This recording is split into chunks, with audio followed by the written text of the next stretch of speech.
guys, tuturo ko sa inyo paano mag-RG pag. First, pindutin nyo tong mode. Then, punta kayo sa brawl.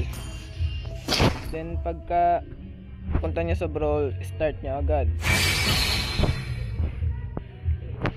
Start nyo lang yan. Then, pag nag-spawn, tayo nyo ang wifi nyo. Then, pag nagganyan na, pindutin nyo itong return to lobby. Then, bukas agad ang wifi.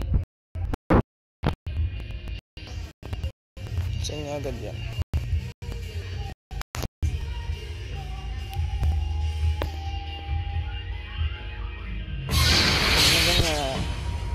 Okay na yan, kumagat na yan.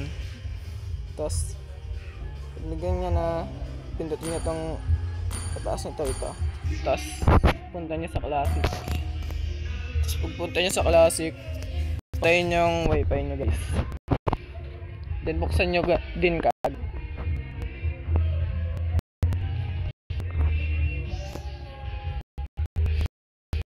Pag nabuksan nyo guys, ilipat nyo sa rank. Tapos lipat nyo uli sa brawl. Then pag nalipat nyo sa brawl, punta na uli kayo sa rank. Gumana na yan guys. Hindi po to gumagana sa sa 5 man.